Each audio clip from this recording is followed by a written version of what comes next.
Welcome to week 8 of Turn Up What up? What Beardown. up? We are here to preview the Bears Saints game. Also, bring you a little bit of trivia related to the Bears and the Saints. We'll go Yep. through the matchup and we'll talk about our prediction. And of course, we are joined again this week by Matt Jansen. How are we doing? Man, what a Friday. Got a chance to golf. Played all right for an old PE teacher, but Yeah, there you go.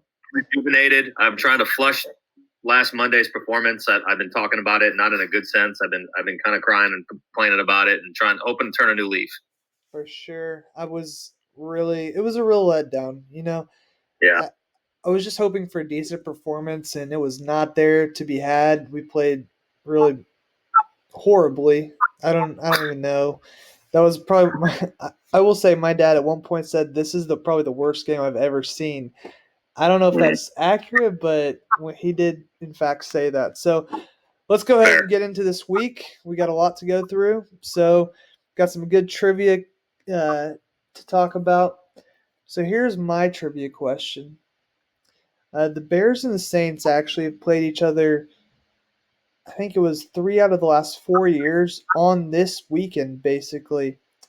So, name the quarterback who started against the Saints the last time we played in New Orleans. Okay, because there's been quite a few played in Chicago lately. The last time we played in New Orleans, and then give me the final score of that game. So it's a two-parter. Yeah. Boy, I know it's Trubisky. The answer there, he started, and that's the day that Zach Miller hurt his leg pretty bad, had rushed to the hospital on that touchdown catch that he didn't finish the catch on. And I can remember Trubisky running like 30, 40-yard run really late in that game. I want to say the game was in the 20s. Didn't we? Were we like, we didn't lose by a field goal, but I think we were scoring. I think we were needing a touchdown late in that game, and we weren't able to, fourth down, weren't able to convert, if I'm correct. So I'm going to say 28, 23, 28, 24, no, 28, 21. Did the Saints beat us? What was the score? Pretty close. It was 20-12. So in that Ooh, game, it was pretty crazy. So they didn't count Zach Miller's touch. I mean, I watched this again last night, just to prep for talking about this. I don't know how that wasn't a touchdown. It yeah. just is unbelievable to think that that wasn't a touchdown, and he actually broke his leg on the play. And Mm-hmm. Trubisky actually did make a few decent plays. We had receivers that you've never even heard of out there for us, but Mm-hmm. this was his rookie year. So that was my trivia question. What do you got for me? Nice. That was a good one. Yeah, I got this quarterback played for the Saints for 5 years. I won't tell you his number yet. That'll give it away, I think. He led the Saints to their first ever playoff victory in 2000. Who was it? That would have to be Aaron Brooks, right? Oh, man. The legend, Aaron Brooks, coming out of Virginia, drafted by the Packers, traded to the Saints. I mean, Drew Brees has gone on to obviously do his thing, but Yeah. to think that that's the first guy that took you and won a playoff game as a franchise, that was. I thought you'd struggle with that one, man. You're pretty good at what you do. You're Quite pretty good, Scott. honestly, quite honestly, I know it shouldn't be because Breeze has been there for so long, but when I think of the Saints, I think of Aaron Brooks as the quarterback. Because 2000s, that's right around the time when I was able to comprehend what's actually going on the television while watching football. And I remember Aaron Brooks playing. One I'll never forget is the Saints were playing, I think it was Jacksonville. Do you remember this game? And they did it was The like nice a kick. lateral Yeah, they to finish. lateraled it Yeah. forever. They ended up scoring a touchdown, and they needed an extra point to tie it. And that was when the extra point was what, like 18 or 20-yard field goal, and the guy missed it. That was Yeah, one of I the do remember that. craziest finishes ever. But those are some memories I think of when I think of the Saints with Aaron Brooks. But yeah, oh man, that was an easy one. He was also a playable character on NFL Street and NFL Street 2. So of course I'm gonna remember You're that guy. dating yourself on that one. Yeah. I'm a '90s, 2000s kid. What can I say? So, all right, let's go ahead and get into this week's matchup. So the Saints are coming to Chicago for the second year in a row. I honestly don't know how that all works out when they're planning the schedule, but usually if you played a team at your place the year before, you would travel. So I don't know why, but I'm glad we don't have to go to the Superdome, even though Yeah. there's no fans there this year. But should be a good game. They said that it's going to be bear weather. I saw in an interview that Cole Komet referred to it as bear weather. It's going to be a windy game. Hopefully not Robbie Gold field goals flying into the wrong side. But let's take a look at this matchup. So there's a couple highlights from the last two games the Bears and the Saints have played. The one in the Superdome that we referred to, and then the one last year that was just honestly that was one of the most disappointing games of the year for us. We did not play well at all. But we have Were we, these. were we rolling with Chase Daniels then, though, Scott? No, Trubisky came back for that one. That's right. I think First game back, right? Yeah, I think that was after our Raiders debacle in London, and then we had a bye week after that or something. Yep. That's right. But so what we're looking at for the Saints: Alvin Kamara, Jared Cook, and Teron Armstead. And so this just in, the Saints are going to be without Michael Thomas. They're going to be without Emmanuel Sanders, who's still on the COVID list. And then what was the other one? Marquez Galloway or Callaway? Yeah. Yep. Had a nice week last week. Beatster, special teamer. Did you just talk directly to their agent or to the staff there? Because that was breaking news. They called me. It was the direct line. So, but what do you think of these Saints players in this week that we have highlighted? Obviously, that offense is running through Alvin Kamara. He's about as good as of an all-purpose back as you're going to find in the NFL. The guy just finds soft spots in the zone. He runs receiver quality routes. With the exception of some fumbles early in his career, I would say he's done a pretty good job protecting the ball. And if you remember, he pretty much made Mark Ingram obsolete in that offense. For sure, yeah, he's a solid back, and so with him, he catches a lot of balls out of from Drew Brees, I guess. He almost catches more than he runs at times, so that'll definitely be a threat, especially with those other guys out. Jared Cook, what do you think of his opportunities in this game? Yeah, he's going to be huge. I think that's the matchup in the passing game that will be interesting to see who we want to put, who we want to pair with him. He's the guy that's going to stretch the field. He's your middle of the zone, middle of the field type of presence. I think the same goes for us when we get there, but I think tight ends, just in general, on Sunday are going to be a huge factor, whether it be Cole Kmet, Jimmy Graham, or Jared Cook.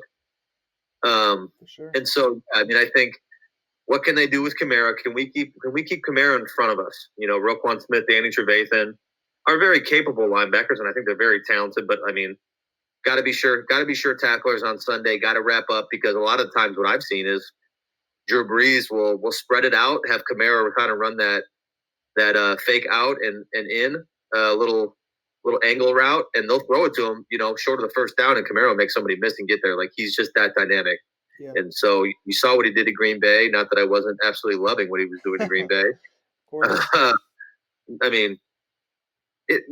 Factor in that week he scored 40 points and beat me in one of my fantasy leagues. But he's dynamic, man. And like I said, keeping him in front and making sure Jared Cook, we try to limit his explosive plays. He's still going to get, he's still going to have some catches, I feel like. And again, we've always talked about, if I'm coming into the game, that tight end is matched up well with us. I think tight ends have excelled against us this year. I think that's one of our weaknesses if we look at the stats there. And, we get into talking about Teron Armstead, and that's depends on who's lined up with him. But protecting Drew Brees is paramount, especially being out of that dome. So what kind of pressure can we create, and what kind of havoc can we make on our already depleted offense? Yeah, and so for sure, and I think that again, of course, we included Armstead on here for our viewers out there because of the guy he's going up against, which is Khalil Mack.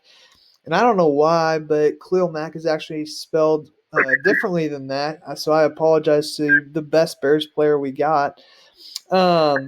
we'll fix that for our next show. That's right. Put some But respect.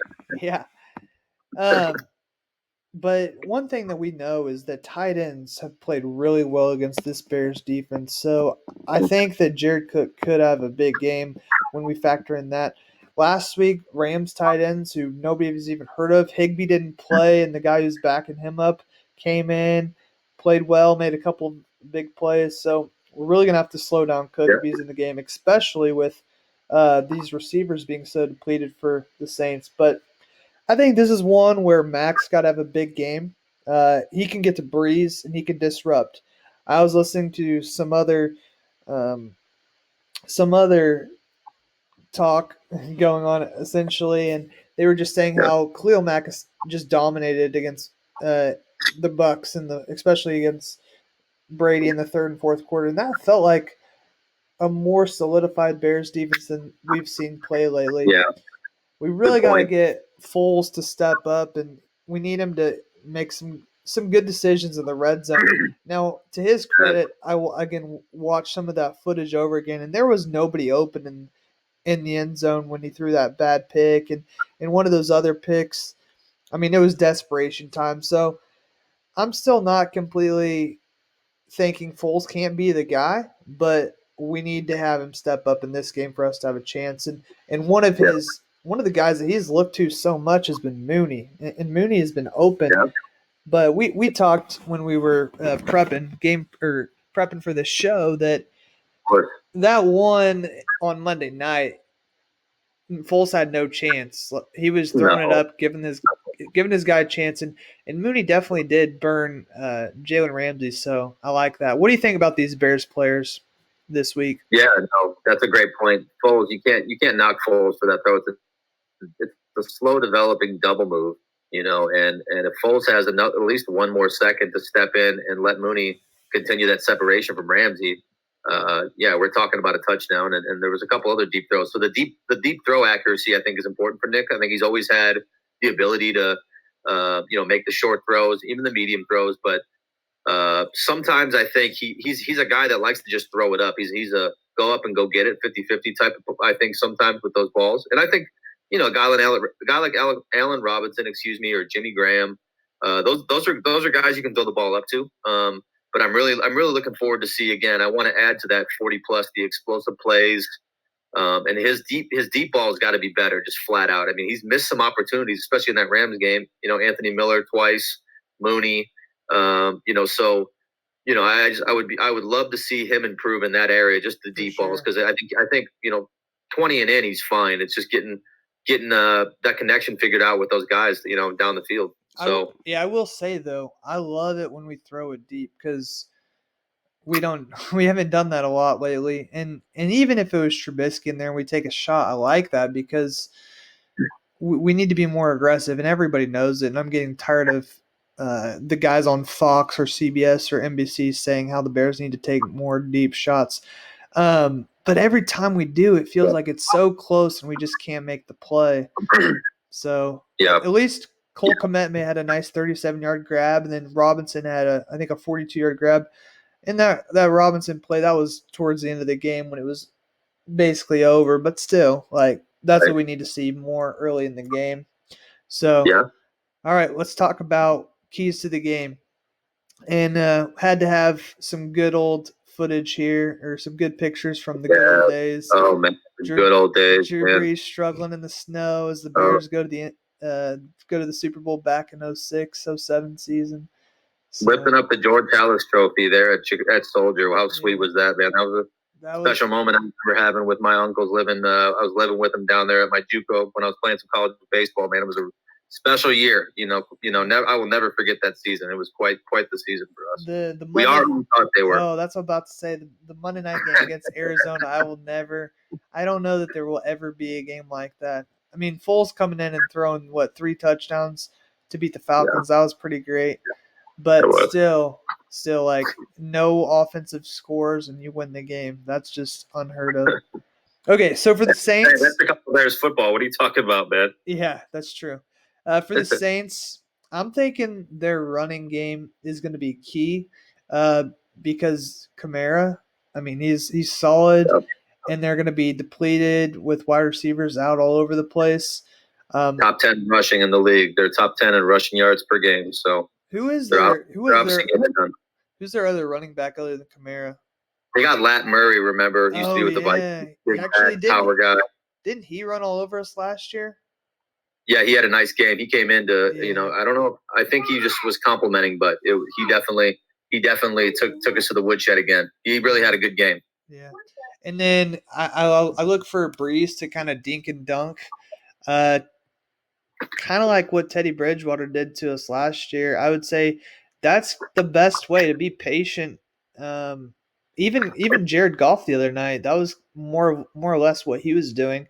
You don't see a lot of huge plays against this Bears defense, so I think Dink and Dunk will be good for them. And if they can win the turnover battle, again, we lost that turnover battle against the Rams, and that just made it even harder, especially when you're throwing red zone interceptions and things We've like been that are going fortunate. on. Yeah, we're dead even on turnovers. I mean, we don't. I mean, so we've been fortunate, even though we really haven't, with the exception of maybe like the Giants game. I don't even know if we won the turnover battle. We've just had the ball and we've scored quickly, especially that Falcons and those Lions games. And Right. like I said, huge part of the game is turnovers, and Nick Foles needs to make better decisions. You got the a top 5 offense that scores 30 points per game, but I do see that their defense gives up about 29. So if there's a week that maybe we can come back out, we're at home. Let's say I know it's a shorter week, but like I said, this defense is beatable. Again, they've been good on the run, which I know has been a huge Achilles heel for us. They're top 4 in rush yards per game defensively, but they have given up big plays. I think they're susceptible. That's going to have to get edited. Susceptible on the back end. Like I said, For PI. sure. I've seen a lot of PIs with them. I just think I know it's going to be tough to run the ball. And we'll talk about how I think we can get going off on the ground game, but people are scoring on them. So I think we have a shot, better shot than we did against a tough Rams defense. Right. And so for us, I'm thinking we got to get to Drew Brees. He's another one of those guys. He's a veteran. He's not very mobile, but if we just let him sit back there and, like I've said for the Saints, dink and dunk us, it'll be a lot of long drives. Our defense will be on the field forever, and I don't want to see that. So let's get to Breeze. Let's make him Let's force him into some mistakes, because he really doesn't make that many mistakes from what I've seen. I want to see a strong run defense. It still feels like, if you could give the defense one big weakness, they're just letting up a lot of yards in the ground game, and going up against Kamara, I think that's going to be crucial that we can really stop him from getting going. And then lastly, our offense has got to sustain drives. Even if we don't score points, there has to be some movement, and we can't have these 3 and outs. And I think some of that is because with the Rams, we learned that if you have a good punter and you can pin us deep, the field position battle, we were losing every single time in that game. And that was probably one of the more frustrating aspects of that Monday night game. It just felt like we could never do anything because we were starting inside our own 10-yard line every time. Yeah, great point. Yeah, like I said, field position is going to be huge. And I also think with some of their weapons being out, I don't expect this to be a super high scoring game. Not that it probably would anyways, but like I said, every drive, every field goal, every point, I think will be important. And, if we can somehow get the ball on their side of the 50, kind of like the Rams did a few times, well, I'd like to think that at least ensures us some points on that end. And I'm really looking forward to seeing what Foles and Nagy, that relationship looks like. I think the media kind of overblew the comments a little bit, or they were overblown, excuse me. And I think I think Foles was speaking just truthfully that, with the protection that it's been like since he's been here, and the fact that, maybe we are dialing up some longer pass plays. I think it's fair for him to say. Now, should he have said that? Probably not. I mean, I would say professionalism and being a leader, probably should have put that one in the back pocket. But I'm interested to see kind of like what it's like getting the plays in. I've noticed sometimes Foles is frustrated with, the play, that how quickly it's coming in, or if he wants to go up tempo, and he'll look over and Nagy will tell him to huddle. So I really think Foles is wanting to play quick, and Nagy at times is wanting to slow it down. So just want to see how that dynamic shakes out. Yeah, You know, let's talk about a couple things you just said there because I feel like they really hit home. One is for us Bears fans who are watching every game and every play. We know that our quarterback does not have enough time to make a play happen. And I think it just became very clear while watching that game on Monday that this is what's consistently happening. So something has to give here. Either Nagy needs to realize, oh yeah, we don't have enough time for that. We're gonna have to call something else. Because when you're backed up, why not more slants? Use some of these speed guys in that way. And again, we don't know the plays necessarily that are being ran and right? stuff. We can only say like as fans, here's what we see. But it is interesting now because we had Trubisky and now we have Foles, and even though that neither of them might not be the best quarterback or a great quarterback, it still is becoming more of a theme of okay, what's really happening here on our offense and how do we Yeah, fix this?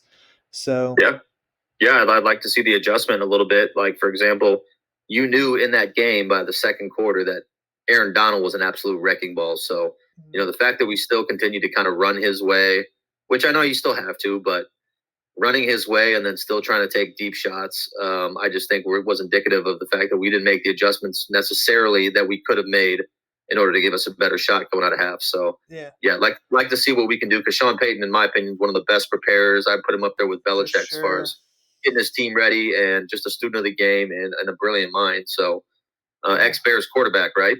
Yeah. Yeah. And then the other thing that I will say is on the pick that falls through.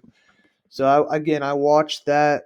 I watched a couple different angles. Every single receiver was covered. So at best, he throws it away. We settle for 3 points. We're down 17-6 at that point. I don't know if 17-6 is worth it. Because again, you're still going to be down 11 points and you haven't been able to do much. You need touchdowns. So, did he force the throw? I think he did. But here's where we're really frustrated, and I know we've texted about this during the games. Is you might text me, it's Jimmy Graham time right there. And Foles is running a no huddle or something. And then Nagy slows it down, makes a substitution or something. And at that point, he took all of his tight ends out.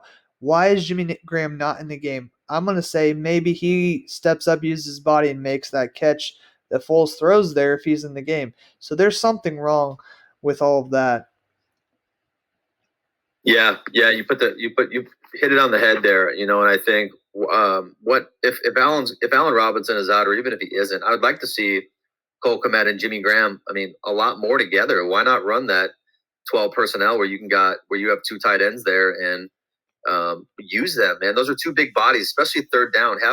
Have both of those big bodies run to the sticks and turn around, and then have your receivers kind of get to the next level and try to find a soft spot in the zone. Why not use those bodies? I think Komet's shown that he can make some plays in the passing game Yeah, in his limited time. So yeah, for sure. that's another weapon now that I don't know if every team is taking. They're not taking him serious yet. They still really covet Allen Robinson and Jimmy Graham. So why not try to utilize maybe that matchup, to exploit some more and like I said, sustain drives, first downs. So use those big bodies, run, whether you want to use them to help chip and then release, to give you guys some more time or what, but start to use that 12 personnel more. I think maybe it could open things up for us. Yeah. All right. Well, we're running out of time on our preview section here because we like to talk about Bears, so we'll just keep talking. But time to get in our prediction. I'm going to say that the Saints are going to win this one. It's a short week for the Bears. Don't forget about that. There's a lot of chaos going on. At this point, we don't know if Allen Robinson's going to play. I hope that this is the one where the Bears get it figured out, but the way things are going, it just feels like it might be another week before we kind of figure out who we are. And this offense is really bad. I actually was listening to another podcast or something, and they said that, Not as good as ours. yeah, Go ahead. right. But in the last like 3 years, the Bears' offense has averaged 17 points per game. Um, a ridiculous amount of time. We've only gotten to 24 points a game 25% of the time or something like that. And they said if you do that, that's an average offense in scoring in the NFL. So it's just really ridiculous what's going on. What do you think? What do you think is going to happen this week? Well, I'd really like to see Nagy try to get David Montgomery outside of those tackle boxes and kind of get him out around the edge. Another thing is I'd like for him to use Patterson as bait because I think right now when we have Patterson in the game, we use him. There isn't a lot of, like I said, smoke and mirrors with him right now, and I think if you're a defense coming in, like for example that 4th and 1, flip play, fake dive flip, I think you can use that. Maybe not. Maybe early. You let Cordell take a carry. You throw to him, and then late dagger time, you use him as bait with a little play action or misdirection, and you totally go the other way with it. Just knowing that those defenses typically we've used them, and they're going to scoot up to the line, or they're going to go for that read to try to stop him. So I think we're gonna Mr. Santos is going to kick us a game winner. I'm going 24-21 Bears. I think he kicks a 48-yarder to win it. Robbie Gould-esque. I'm really hoping that we can just shut this defense down and have a dominant performance. And, at some point, this offense clicks. And it's not going to be pretty. It's not going to be sexy. But we can, like Nick Foles said, I think it's good that we lose ugly than win sexy. So I'm hoping for a game winner going into Tennessee with a 6-2, a little bit of confidence because that's a tough team we're going to be playing next week. So trying to build some confidence for that. Mm-hmm. For sure, for sure. And this 5-2 start really does help. And all I hear is, oh, the Bears are 5-2, but they're the worst 5-2 team ever. But at the end of the day, none of that matters if we get this figured out and we find our way into the playoffs. Then if we have Nick Foles in the playoffs, that could be dangerous. And people don't want to see a dangerous Foles and a good Bears defense in the playoffs. So yeah, that's right. That's the hope. Oh yeah, for sure. Well, let's stay optimistic. Hopefully we get it figured out this week. It should be fun either way. It's the 3:30 game on Sunday. They call it the America's Game of the Week. So featuring yours truly, the Chicago Bears. So hey, we'll talk next week. Another great week of Turn Up Beardown. Remember, that's right, man. Thanks for having me again, Scott. Man, looking forward. I'm hoping we can kind of right some wrongs from last week so we can feel good about kind of moving into this second half of the season and progress towards the playoffs. I think that's our goal, is get into the playoffs and see what happens. And this is a game where we need to kind of step on the neck on a Saints offense that is not at full speed, not at full strength. So they're wounded. All right, well, we'll see you next week. And for all of you, those out there that are watching, remember to bear down.